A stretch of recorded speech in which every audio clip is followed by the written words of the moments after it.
இன்று காலையிலும் இந்த மே மாதத்தின் முதல் நாளில் உங்களோடு கூட தேவனுடைய வார்த்தை பகிர்ந்து கொள்வது எனக்கு மிகுந்த சந்தோஷம். மே மாதத்திற்கான 4 அறிக்கைகள் என்ற ஒரு தலைப்பில் உங்களோடு கூட இன்றைக்கு தேவ வார்த்தை நான் பேச விரும்புகின்றேன். இன்றைக்கு நாம் சங்கீதம் 16க்கு நேராக நாம் திருப்பிக் கொள்வோம். 16ஆம் சங்கீதத்திலிருந்து தான் நமக்கு தேவன் இந்த வருடத்திற்கான ஒரு வாக்கு தத்தத்தையும் தந்திருக்கின்றார். இந்த காலையிலும் அந்த சங்கீதத்தில் இருக்கின்ற பல அருமையான சத்தியங்களை நான் தியானிக்க விரும்புகின்றேன். 16ஆம் சங்கீதத்தை இன்று காலையில் TOV உடைய மொழிபெயர்ப்பிலிருந்து வாசிக்கும்படியாக நான் விரும்புகின்றேன். ஆகையால் 16ஆம் சங்கீதத்தை நாம் இந்த TOV மொழிபெயர்ப்பில் வாசிக்கப்படுவதை நாம் கேட்போம்.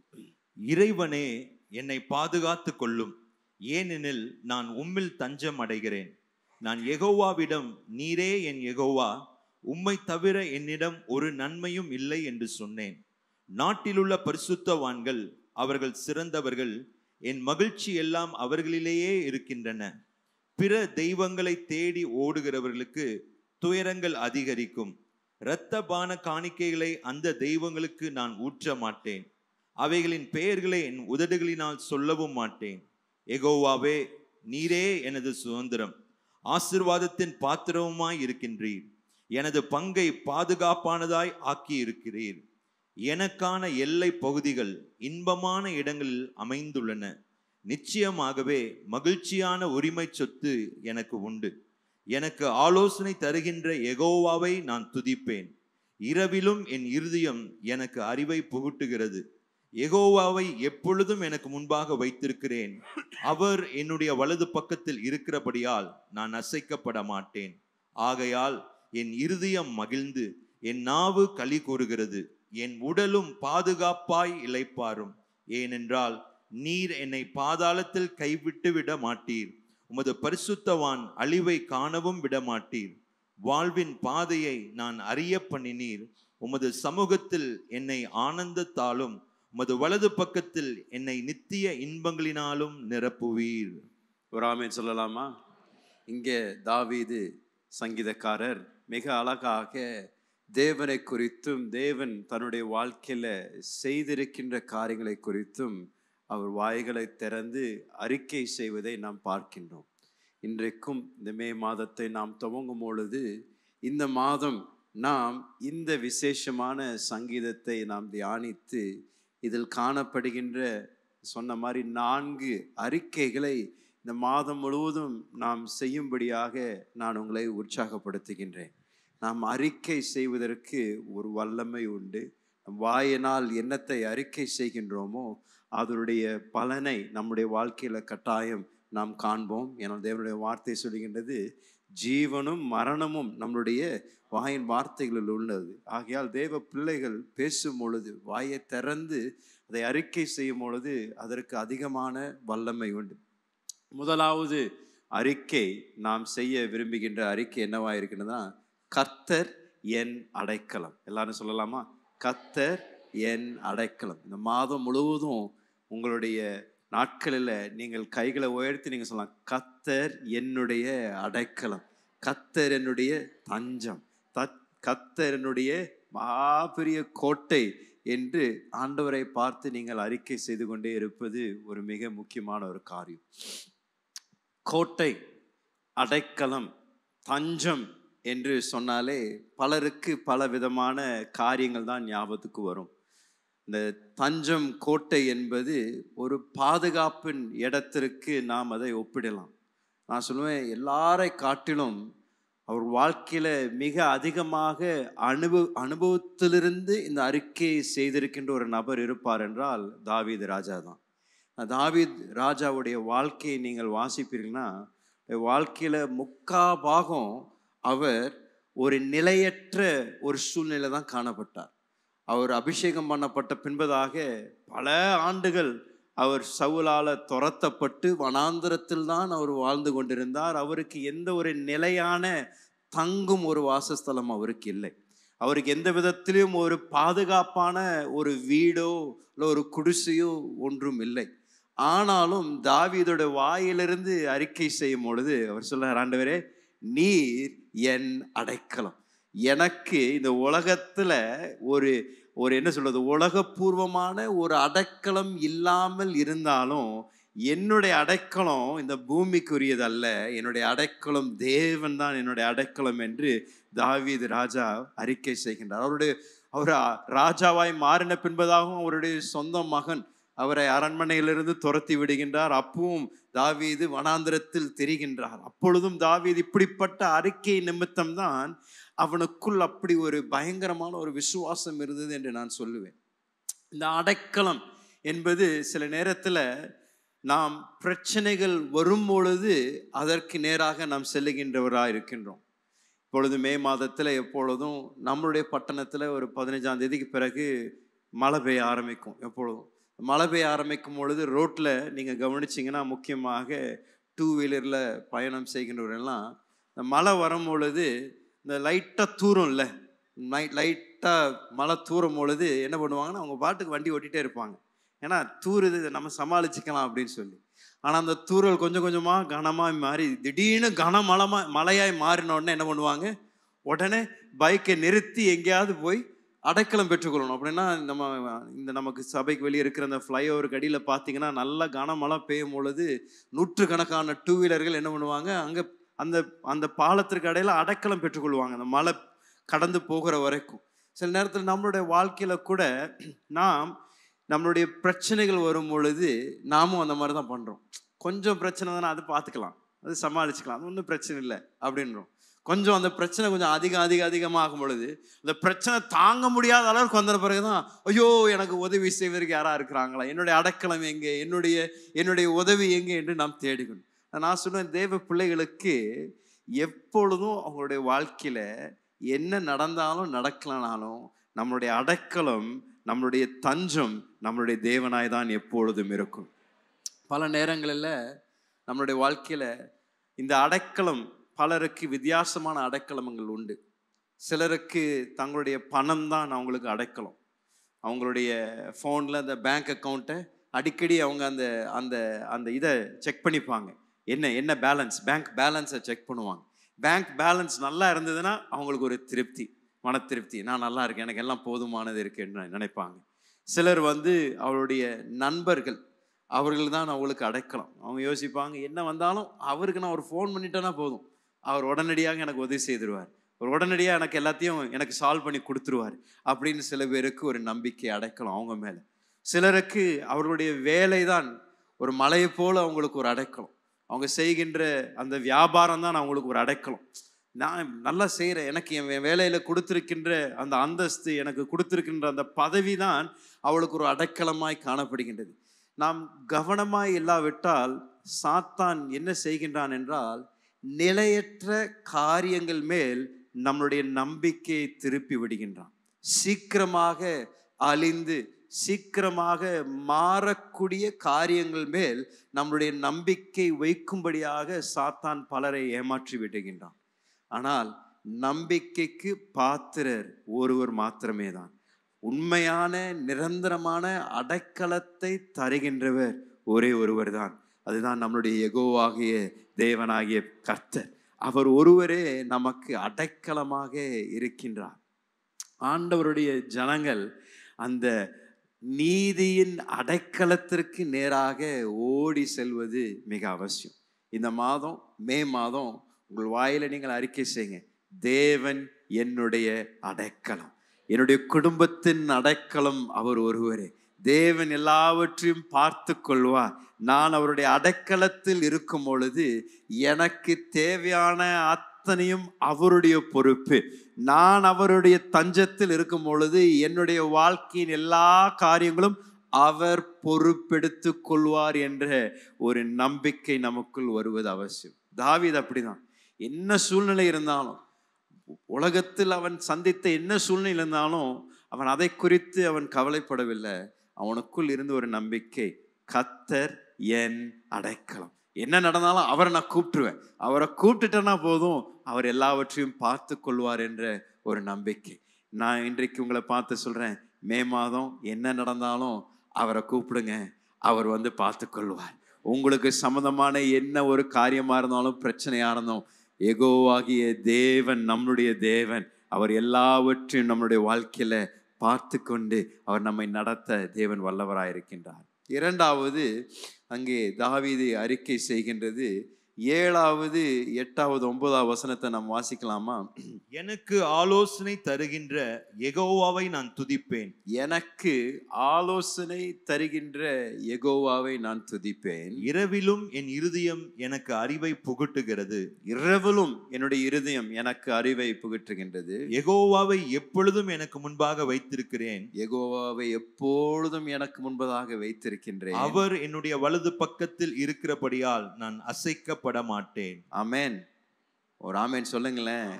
அடுத்த வசனம் வாசிங்களேன். ஆகையால் என் இருதயம் மகிழ்ந்து என் நாவு களி கூறுகிறது, என் உடலும் பாதுகாப்பாய் இளைப்பாறும். இரண்டாவது, இந்த மாதம் நாம் அறிக்கை செய்ய வேண்டியது, தேவன் கர்த்தர் என்னுடைய வழிகாட்டி, கர்த்தர் என்னுடைய ஆலோசனையர். ஆண்டவர் எனக்கு தேவையான ஆலோசனையை தருவார். ஆண்டவர் எனக்கு எங்கே போகணும், எந்த இடத்திற்கு நான் நடக்கணும் என்று தெளிவான வழியை தேவன் எனக்கு காண்பிப்பார். கர்த்தர் என் வழிகாட்டி, கர்த்தர் எனக்கு ஆலோசனை தருகின்ற தேவன் என்று அறிக்கை செய்யுங்க. சில நேரத்தில் நாம் இந்த ஜிபிஎஸ் மேலே, கர்த்தரை காட்டணும் ஜிபிஎஸ் மேலே ரொம்ப நம்பிக்கை வச்சுருக்கோம். இந்த கூகுள் மேப்ஸ் இருக்குல்ல, அதில் நீங்கள் எங்கே போகணும்னு சொல்லி போட்டிங்கன்னா உடனே சொல்லுவோம், நேராக போய் லெஃப்ட் எடுங்க, ரைட் எடுங்க, அங்கே போய் இன்னொரு 100 மீட்டர் கழித்து அங்கே ஒரு ரைட்டில் ஒரு ரோடு வரும், அதில் போங்கன்னு சொல்லி. இப்போ சமீபத்தில் நான் வாசிட்டு இருந்தேன், ஒரு ஒரு ஒரு ஒரு ஒரு குடும்பம் ஊட்டியில் பிரயாணம் செய்து கொண்டு வந்த பொழுது இந்த ஜிபிஎஸை நம்பி தான் எங்கேயோ ஒரு கிராமத்துக்கு நடுவில் கொண்டு போய் ரோடு முடிகிற இடத்துல போய் நிறுத்திட்டு you have arrived your destination சொல்லிச்சாங்க. அந்த குடும்பம் அங்கே போயிட்டு அங்கேருந்து வெளியே வரக்கு தெரியாமல் தவிச்சாங்களாம். சில நேரத்தில் நாம் இப்படிப்பட்ட ஜிபிஎஸ் மேலே அதிக நம்பிக்கை வச்சுருக்கோம். இப்படி போனால் அப்படி போயிடுறோம், இங்கே லெஃப்ட் எடுனா லெஃப்ட் எடுது, நமக்கு தெரியாது எங்கே ரோடு போகுதுன்னு சொல்லி. ஆனால் நான் சொல்கிறேன், ஜிபிஎஸ்ஸை காட்டிலும் எப்பொழுதும் 100% தெளிவாக ஆக்யூரேட்டாக ஒருவர் நடத்துவாருன்னா நம்மளுடைய பரலோக தேவன் ஒருவர் தான்.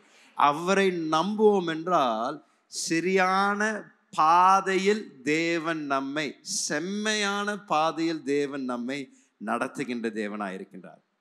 சங்கீதத்தில் எனக்கு இன்னொரு வசனம் பிடிக்கும். 37வது சங்கீதத்தில் 23வது வசனம் சொல்லுகின்றது, நல்ல மனுஷருடைய நாட்களை கர்த்தரால் உறுதிப்படப்படும், அவருடைய வழிகள் மேல் அவர் பிரியமாய் இருக்கின்றார் என்று தேவ வார்த்தை சொல்லுங்க. அப்படின்னா நம்மளுடைய வழிகள் மேல் தேவன் பிரியமாய் இருக்கின்றார் என்று தேவ வார்த்தை சொல்லுகின்றார். சில நேரத்தில் நம்ம யோசிக்கிறோம், ஆண்டவர் எவ்வளோ பெரியவர், சின்ன சின்ன காரியங்கள்லாம் அவர் இடத்துல போய் நம்ம துணைக்கக்கூடாது அப்படின்னு யோசிக்கிறோம். சில நேரத்தில் நம்ம பெரியவங்க இடத்துல சொல்லுவோம், ஐயோ அவங்கள போய் ஏன் சும்மா ஏன் துணைக்கிறீங்க, சும்மா போய் சின்ன சின்ன காரியத்துக்கெல்லாம் அவங்கள போய் கேட்காதுங்கன்னு சொல்லுவோம். நான் சொல்லுவேன், அது மனுஷருக்கு பொருந்தமான காரியம். ஆனால் நம்மளுடைய தேவனுக்கு பொருந்தமானது என்னவா இருந்தாலும் ஆண்டோடைய வார்த்தை சொல்லிக்கிறது, அவர் மனிதன் மேல் பிரியமாக இருக்கின்றார். நம்முடைய வழிகள் மேல் எல்லாவற்றும் மேலும் அவர் பிரியமாக இருக்கின்ற தேவனாக இருக்கின்றார். அப்படின்னா நீங்கள் எதை குறித்து வேணாலும் ஆண்டவரிடத்தில் நீங்கள் கேட்டு அதற்கு தேவையான ஆலோசனை நீங்கள் பெற்றுக்கொள்ளலாம். உங்களுடைய வாழ்க்கையில் ஒரு சின்ன ஒரு காரியமாக இருந்தாலும் அவரிடத்திலிருந்து ஆலோசனை பெற்றுக்கொள்ளலாம். பெரிய காரியமாக இருந்தாலும் அவரிடத்திலிருந்து ஆலோசனையும் வழியும் பெற்றுக்கொள்ளலாம். ஆண்டவரிடத்தில் எதுவும் கொண்டு போக வேண்டாம் என்று எதுவுமே இல்லை. எதை வேண்டாலும் ஆண்டவரிடத்தில் கொண்டு போய் அவருடைய பாதத்தில் வைத்து, ஆண்டவரே இதை நான் செய்ய இருக்கிறேன், எனக்கு நீங்கள் ஞானத்தையும் எனக்கு ஆலோசனையை தாங்க என்று நீங்கள் கேட்கலாம். சில நேரத்தில் நம்ம சில பேர் எப்படி ஜெபிக்கிறதுன்னு நம்ம யோசிக்கிறோம், எப்படி நம்ம 1/2 மணி நேரம் ஜெபிக்கிறது, எப்படி நம்ம 3/4 மணி நேரம் ஜெபிக்கிறதுன்னு யோசிக்கணும். நான் சொல்கிறேன், சுலபமாக அதை செய்யணும்னா நீங்கள் ஆண்டவர் இடத்துல காலையில் ஜெபிக்கும் பொழுது அந்த நாளில் செய்யக்கூடிய காரியத்தை அவரிடத்துல சொல்லுங்கள். எப்படி புருஷன்மார் மனைவிடத்தில் நாள் முடிந்த பின்பதாக நாளில் எல்லாம் நடந்ததெல்லாம் ஒப்புவிக்கிறீங்களோ, அதே போல் நடக்கிறதுக்கு முன்னாடி ஆண்டவர்கிட்ட ஒப்பு வச்சுருங்க. ஆண்டவரே இன்னைக்கு காலையில் என்னுடைய பிஸ்னஸ்க்காக அந்த பேங்க்கில் போய் ஒரு லோன் அப்ளை பண்ண போகிறேன், ஆண்டவரே எனக்கு நீங்கள் தயவை தாங்க, கிருபையை தாங்க. ஆண்டவரே எங்களோட பிள்ளைகளுக்கு இன்னைக்கு ஸ்கூலில் அட்மிஷனுக்காக அந்த இடத்துக்கு நாங்கள் இன்டர்வியூக்கு போகிறோம், ஆண்டவரே அந்த ஸ்கூலில் தான் எங்கள் பிள்ளைங்க படிக்கணும்னு நான் விருப்பப்படுறேன் ஆண்டவரே. ஆனால் எங்களுக்கு அங்கே தயவு பாராட்டி எங்கள் பிள்ளைகள் இன்டர்வியூ அட்டன் பண்ணும் பொழுது நல்ல சிறந்து விளங்கட்டும், எங்கள் பிள்ளைகளுக்கு ஞானத்தை தாங்க ஆண்டவரே. சும்மா ஒரு இடத்துல பேசுறது தான் ஆண்டவர் விரும்புகின்றார். அவர் இடத்துல நம்ம பேச பேச பேச ஆண்டவர் அந்த நாளுக்கு தேவையான அந்த ஆலோசனையும் வழி நடத்தலையும் நீங்கள் ஒரு இடத்துல பேச பேச பேசவே பரிசுத்த ஆவியானவர் நமக்குள் அதை நம்மளுடைய இருதயத்தில் அவர் வைக்க ஆரம்பிக்கிறார். எவ்வளோ பேர் என்னோட கூட இருக்கிறீங்க இன்னைக்கு காலை? நான் சொல்கிறேன், இந்த மாதம் நீங்கள் எப்பொழுதெல்லாம் உங்கள் நாட்களை துவங்குறீங்களோ கரங்களை ஒரு ஆண்டவரே, கர்த்தாவே நீர் என்னுடைய வழிகாட்டியாக இருக்கின்றீர். ஆகையால் இன்றைக்கு எனக்கு முன்பதாக இருக்கின்ற கோணலான பாதைகளை செம்மையாக்கி என்னை சரியான வழியில் நீர் நடத்தி சரியான கதவை திறங்காண்டவரே, வேண்டாத கதவை பூட்டுங்காண்டவரே, என்னை இன்றைக்கு நடத்துவதற்காக நான் உம்மை துதிக்கின்றேன். என்னுடைய தேவன் என்னுடைய வழிகாட்டியா இருக்கின்றார். எனக்கு அதுல சங்கீதக்காரன் இன்னொரு காரியத்தை சொல்றான், இரவுல கூட என்னுடைய இருதயம் என்ன செய்தாமா, எனக்கு அறிவை போதிக்கின்றது என்று சொல்றான். அப்படின்னா இரவு எதை குறிக்குதுன்னா இருளை குறிக்கின்றது, இருள் குழப்பத்தை குறிக்கின்றது. அப்படின்னா அவர் சொல்றாரு, எனக்கு வழி தெரியாத நேரத்துல கூட, இந்த இருள் இருக்கும் பொழுது எப்படி என்ன செய்யணும்னு தெரியாத நேரத்துல கூட என்னுடைய இருதயத்தை கொண்டு எனக்கு நீங்க போதிக்கிறீங்க ஆண்டவர் என்று சொல்றாரு. பல நேரங்களில் என்னுடைய வாழ்க்கையில் இது தனிப்பட்ட அனுபவம் என்று நான் சொல்லுவேன். பல நேரங்களில் எனக்குள்ள ஆவியானவர் அந்த ஏவுதலை என்னுடைய இருதயத்தில் தருவார். இதை செய்ய, இதை செய்யாத, இதுக்கு நீ பிரயாசப்படாத என்று அந்த ஏவுதலை பரிசுத்த ஆவியானவர் பல நேரங்கள் என்னுடைய இருதயத்தை தராரு. ஆண்டவர் நம்மோடு கூட பேசுகின்ற தேவன், நம்மை நடத்துகின்ற தேவன். மே மாதம் ஆண்டவர் உங்களுக்கு ஆலோசனைகளை தந்து வழியை காண்பித்து உங்களை அற்புதமாக தேவன் நடத்துவார். நீங்கள் அறிக்கை செய்து கொண்டே இருங்க, ஆண்டவரே தேவையில்லாத பிஸ்னஸ் பார்ட்னர்ஷிப்குள்ள நான் போக விரும்பல ஆண்டவரே, எனக்கு நஷ்டம் உண்டாக்கக்கூடிய ஒரு பிஸ்னஸ்குள்ள நான் இறங்க விரும்பல ஆண்டவரே, ஒரு தவறான ஒரு கம்பெனியில் போய் நான் வேலையில சேர்ந்துடக்கூடாது ஆண்டவரே, எங்க பிள்ளைகள் நல்ல ஞானமோடு அவங்க வளரணும் ஆண்டவரே என்று எதை குறித்து வேணாலும் ஆண்டவரிடத்துல கேளுங்க. அவர் உங்களை அற்புதமாக தேவன் நிச்சயம் இந்த மாதம் நடத்துவார். மூன்றாவதாக இந்த சங்கீதக்காரன் அறிக்கை செய்வது, நாம் இந்த வருடத்திற்கு நாம் ஒரு வாக்குத்தத்தமாக நாம் வைத்திருக்கின்ற வசனங்கள் 5வது 6வது வசனம் வாசிங்களேன். யெகோவாவே நீரே எனது சுதந்திரம், ஆசீர்வாதத்தின் பாத்திரமாய் இருக்கிறீர். எனது பங்கை பாதுகாப்பானதாய் ஆக்கி இருக்கிறீர்.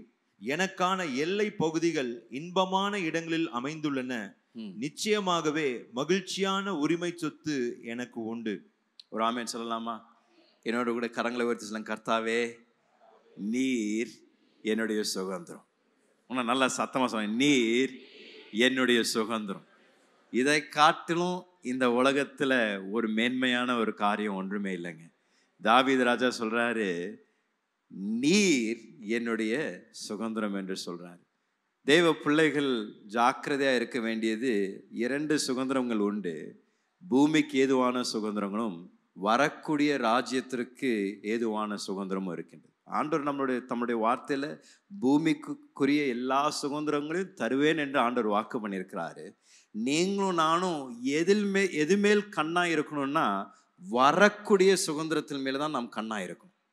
நான் ஒரு கேள்வி கேட்கிறேன், உங்களுக்கு சுதந்திரம் ஒருத்தர் கொடுக்குறாரு, 2 தெரிந்துகொள் கொடுக்குறாரு. ஒரு சுதந்திரம் ஒரு மணல் மேல், நிலையற்ற மணல் மேல் இருக்கின்ற ஒரு சுதந்திரம்.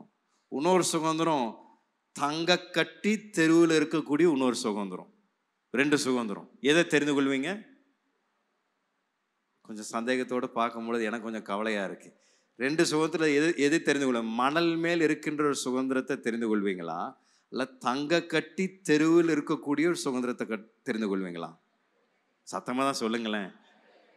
எல்லாரும் தங்க கட்டி இருக்கிற தெருவில் இருக்கின்ற சுதந்திரத்தை தான் நம்ம தெரிந்து கொள்வோம். ஆண்டவர் சொல்றாரு, வரப்போகின்ற ராஜ்யத்திற்கு ஆண்டவர் நமக்கென்றே ஒரு சுதந்திரத்தை பிரித்து வைத்திருக்கின்றார். அது நமக்காக காத்திருக்கின்றது என்று தேவன் சொல்லுகின்றார். அப்படின்னு நான் சொல்லுவேன், இந்த பூமியில என்ன சுதந்திரம் கிடைக்குதோ கிடைக்கலையோ அது கர்த்தருக்கு ஸ்தோத்திரம். ஆனா என்னுடைய கண்ணெல்லாம் வரப்போகின்ற அந்த தேவ ராஜ்யத்தில் ஆண்டவர் எனக்கு சேர்த்து வைத்திருக்கின்ற அந்த சுதந்திரத்தின் மேலதான் என்னுடைய கண் இருக்கு. அந்த சுதந்திரம் எனக்கு கிடைச்சணும். எப்படியாவது அந்த சுதந்திரத்தை நான் எப்படியும் தவற விடக்கூடாதுதான் என்னுடைய மிகப்பெரிய ஒரு கண். உங்களுக்கும் எனக்கும் அப்படிப்பட்ட ஒரு கண்ணு தான் இருக்கணும்.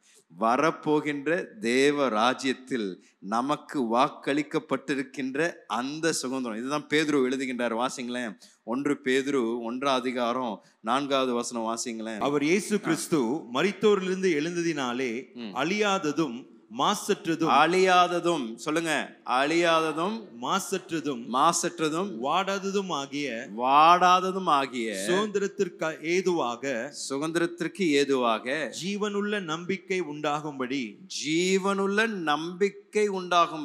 தமது மிகுந்த இரக்கத்தின்படியே நம்மை மறுபடியும் ஜனிப்பித்தார். ஹல்லேலூயா சொல்லலாமா? ஆங்கிலத்துல இதே வசனம் எப்படி எழுதப்பட்டிருக்குன்னா, for we have a priceless inheritance. விலை மதிப்பு இல்லாத ஒரு சுதந்திரம் நமக்கு உண்டு. This inheritance is kept in heaven for you. இந்த சுதந்திரம் உங்களுக்காக பரலோகத்தில் வைக்கப்பட்டிருக்கின்றது. இந்த சுதந்திரம் பரிசுத்தமான, மாசற்ற, தமிழ்ல undefiled, எந்த விதத்திலும் கலப்படம் இல்லாத ஒரு சுதந்திரம் தேவன் வைத்திருக்கின்றார் என்று பேதுரு எழுதுகின்றார். பக்கத்துல தட்டி சொல்லுங்களேன், உங்களுக்கு வைக்கப்பட்டிருக்கிற சுதந்திரம் அற்புதமான சுதந்திரம். அதற்காக இந்த பூமியில நீங்களும் நானும் பிரயாசப்படணும். அதற்காக தான் நாம் வாழணும். அந்த சுதந்திரம் தான் ஆண்டவர் நமக்கு வாக்குத்தத்தமாக தேவன் தந்திருக்கின்றார். ரெட்டிப்பான சுதந்திரம் சொல்றேன்ல, நான் சொன்ன ரெட்டிப்பான சுதந்திரத்திற்கு இன்னொரு வியாக்கியானம் இதுதான். ரெட்டிப்பான சுதந்திரம்னா இந்த பூமியில ஆண்டவர் நமக்கு நல்ல சுதந்திரத்தை கொடுத்து வரக்கூடிய ராஜ்யத்திலும் ஆண்டவர் நமக்கு ஒரு அற்புதமான ஒரு சுதந்திரத்தை தருவார். ஆகையால் தேவன் நமக்கு ஒரு ரெட்டிப்பான சுதந்திரத்தை தருகின்ற தேவனா இருக்கின்றபடியால அவரை பார்த்து சொல்ற, கர்த்தாவே நீர் என்னுடைய சுதந்திரமா இருக்கின்றீர். எனக்கு ரொம்ப பிடித்தமானது, ஆண்டவர் இஸ்ரவேல் ஜனங்களை அந்த வாக்குத்தத்த பூமிக்கு அவர்களை ஏற்படுத்தின பொழுது யோசுவாவிடத்துல கோத்திரமாக யாருக்கு எப்படி எல்லைகள் பிரிக்கப்படணும் என்று ஆண்டவர் அவருக்கு ஆலோசனை கொடுக்கிறாரு. ஆனா ஆண்டவர் யோசுவா பார்த்து சொல்றாரு, லேவியர்களுக்கு மாத்திரம் நீ எதுவும் பிரிக்காத, லேவியருக்கு மாத்திரம் எதுவும் கொடுக்காத, ஏன்னா லேவியர்களுக்கு நானே சுதந்திரம் என்று ஆண்டவர் சொல்றாரு. எனக்கு அந்த வசனம் ரொம்ப பிடித்தமான வசனம். நான் நினைக்கிறேன் மற்ற எல்லா கோத்திரங்களை காட்டிலும் மிக ஆசீர்வதிக்கப்பட்ட ஒரு கோத்திரம் இருக்குன்னா அந்த லேவியர் கோத்திரம் தான். ஆண்டவர் அதை சொன்னோன்னா மற்ற எல்லா கோத்திரம் சண்டைக்கு வந்திருக்கணும். ஆண்டவரை என்ன ஆண்டவர் இப்படி சொல்லிட்டீங்க, எங்களுக்கெல்லாம் அழிந்து போகக்கூடிய ஒரு சுதந்திரத்தை கொடுத்து போட்டு இந்த லேவியரை பார்த்து நானே உனக்கு சுதந்திரம் சொல்லிட்டீங்களே, என்ன ஒரு அற்புதமான வார்த்தை சொல்லி மற்றவங்க சண்டை போட்டிருக்கணும். ஆனால் இன்றைக்கு நான் உங்களை பார்த்து சொல்றேன், கிறிஸ்து இயேசுவின் மூலமாக அப்படிப்பட்ட சுதந்திரத்தை தான் தேவன் உங்களுக்கும் எனக்கும் தந்திருக்கின்றார். ஒரு மாசற்ற அழிவில்லாத ஒரு அற்புதமான ஒரு சுதந்திரம். ஆனால் இந்த மே மாதம் நீங்கள் என்ன நடந்தாலும் என்ன வரலனாலும் உங்களுக்கு கையில் நீங்கள் கரங்களை உயர்த்தி சொல்லுங்க, கர்த்தர் என் சுதந்திரமா இருக்கின்றபடியால் நான் அசைக்கப்பட மாட்டேன், நான் கவலைப்பட மாட்டேன். யெகோவாவை என் முன்பதாக நான் வைத்திருக்கின்றேன், ஆகையால் என்னுடைய வலது பார்சத்தில் அவர் இருக்கின்றபடியால் நான் சோர்ந்து போக மாட்டேன், நான் அசைக்கப்பட மாட்டேன். ஆண்டவர் எனக்காக எல்லாவற்றையும் பார்த்துக் கொள்வார். என்ன ஒரு அற்புதமான ஒரு நம்பிக்கை. 4வது அறிக்கை, இதோடு கூட நாம் ஜெபித்து முடிப்போம். 4வது அறிக்கை 11ஆம் வசனத்துல நான் அந்த பழைய மொழிபெயர்ப்பை வாசிக்கிறேன் தமிழ்ல. ஜீவ மார்க்கத்தை எனக்கு தெரியப்படுத்துகின்றீர், உம்முடைய சமூகத்தில் பரிபூர்ண ஆனந்தமும் உம்முடைய வலது பார்சத்தில் நித்திய பேரும்பமும் உண்டு. இந்த ரெண்டு வார்த்தைகளை நீங்க கோடிட்டு வைத்துக்கலாம். அந்த 16ஆம் சங்கீதத்துல பரிபூர்ண ஆனந்தமும் நித்திய பேரமும், பரிபூர்ண ஆனந்தமும் நித்திய பேரமும். இந்த மே மாதம் நாம் அறிக்கை செய்ய வேண்டியது, கிறிஸ்து என்னுடைய பரிபூர்ண ஆனந்தம், கிறிஸ்து என்னுடைய பேரின்பமா இருக்கின்றார். ஏன்னா அவர் சொல்றாரு, உமது வலது பார்சத்தில் நித்திய பேரின்பம் உண்டு என்று சொல்றாரு. யாருங்க யெகோவாவுடைய வலது பார்சத்தில் இருக்கிறாருங்க? யார் இருக்கிறா? யெகோவாவுடைய வலது பார்சத்தில் யார் இருக்கிறாரு? கிறிஸ்து தான் இருக்கின்றார். அதான் ஒரு சங்கீதக்காரர் சொல்றாரு, உமது வலது பார்சத்துல நித்திய பேரின்பம் உண்டு. அப்படின்னா அவர் சொல்றாரு, என்னுடைய சந்தோஷம், என்னுடைய ஆனந்தம் கிறிஸ்து தான். கிறிஸ்து தான் என்னுடைய ஆனந்தம், அவர் தான் என்னுடைய பேரின்பம். அதனால இந்த மாசம் நீங்க சொல்ல வேண்டியது, கிறிஸ்து என்னுடைய ஆனந்தம், நித்திய பேரின்பம் கிறிஸ்து ஒருவரே. கரங்களை உயர்த்தி என்னோட கூட ஒரு அறிக்கை செய்யுங்களேன். கிறிஸ்து என்னுடைய பேரின்பம், என்னுடைய நித்திய ஆனந்தமா இருக்கின்றார். அவர் தான் நம்மளுடைய இருதயத்தின் சந்தோஷத்தின் ஊற்றாய் இருக்கும். நமக்கு சம்பவிக்கின்ற காரியங்கள் நமக்கு சந்தோஷத்தை தரக்கூடாது. நமக்குள் இருக்கின்ற கிறிஸ்து, அவருக்குள் வருகின்ற சந்தோஷம்தான் நித்திய ஆனந்தமும் நித்திய மகிழ்ச்சியா இருக்கேன். இந்த மாதம் இந்த 4 காரியங்களை நாம் தொடர்ந்து அறிக்கை செய்வோம். கர்த்தர் நிச்சயம் இந்த அற்புத வாக்கு தத்தங்களை உங்கள் வாழ்க்கையில நிறைவேற்றுவார். என்னோட கூட இன்னும் ஒரு கரங்களை உயர்த்தி சொல்லுங்க. கர்த்தரே என்னுடைய அடைக்கலம். கர்த்தர் என்னுடைய அடைக்கலம் சொல்லுங்க. கர்த்தரே என்னுடைய வழிகாட்டியா இருக்கின்றார். இந்த மாதம் முழுவதும் எனக்கு தேவன் வழிகாட்டுவார். 3வது, கர்த்தர் என்னுடைய சுதந்திரமாய் இருக்கின்றார். எனக்கு தேவையானது அத்தனை தேவன் தந்து விடுவார். 4வது, இயேசு கிறிஸ்து என்னுடைய சந்தோஷமாய் இருக்கின்றார். எழும்பி நிற்கலாமா? அவங்களோடு நான் ஜெபிக்க விரும்புகின்றேன். இந்த மே மாதம் இந்த 4 காரியங்களை தொடர்ந்து அறிக்கை செய்து கொண்டே இருங்க. இந்த 16ஆம் சங்கீதம் ஒரு அற்புதமான சங்கீதம். சங்கீதக்காரன் சொல்றான், இந்த தேவையில்லாத காரியங்களை தேடி வணங்கி போறவங்களுக்கு பிரச்சனை அதிகமாகும். ஆனால் யெகோவாவை அவளுக்கு முன்பதாக வைக்கின்றவளுக்கு தேவன் அற்புதமாக நடத்துவார் என்ற ஒரு அறிக்கை செய்கின்றார். நான் சொல்றேன், தேவையில்லாததை தேடி ஓடாதீங்க. தவறான நபர்களை தேடி ஓடாதீங்க. தேட வேண்டியது ஒன்றே, அவருடைய பாதம், அவருடைய கிருபை, அவருடைய ஆசீர்வாதத்தை தேடணும் என்றால் நிச்சயம் நிரந்தரமான மகிழ்ச்சியும் நிரந்தரமான சமாதானத்தின் தேவன் நமக்கு தருவார். என்னோடு கூட ஒரு நிமிடம் ஜெபிங்க. அன்பின் பிதாவே, இந்த மே மாதத்தின் முதல் நாளில் உம்மை வந்து ஆராதிக்க எங்களுக்கு தந்த இந்த அற்புதமான வாய்ப்பிற்காக நன்றி ஆண்டவரே. இன்று காலையில் சங்கீதக்காரன் தாவீதோடு கூட நாங்களும் சேர்ந்து நாங்கள் அறிக்கை செய்கின்ற ஆண்டவரே, நீர் எங்களுடைய சுதந்திரம் ஆண்டவரே, நீர் எங்களுடைய வழிகாட்டி ஆண்டவரே, நீர் எங்களுடைய அடைக்கல் ஆண்டவரே, நீர் எங்களுடைய சந்தோஷம். இந்த மாதம் முழுவதும் நம்முடைய ஜனங்கள் இதை ருசிக்கட்டும், அவருடைய வாழ்க்கையில் இதை அனுபவிக்கட்டும் ஆண்டவரே. சரியான பாதையில் அவங்களை நடத்துங்க. சின்ன சின்ன காரியமாக இருந்தாலும் உம்மிடத்தில் அவர்கள் வந்து கேட்கும் பொழுது தெளிவை தாங்க ஆண்டவரே. ஒரு வழியை காமிங்க ஆண்டவரே. கதவுகளை, பூட்டப்பட்ட கதவுகள் அவர்களுக்கு திறக்கப்படுவதாக ஆண்டவரே. நல்ல தெய்வீக ஞானத்தினால் அவர்களை நிரப்புங்க ஆண்டவரே.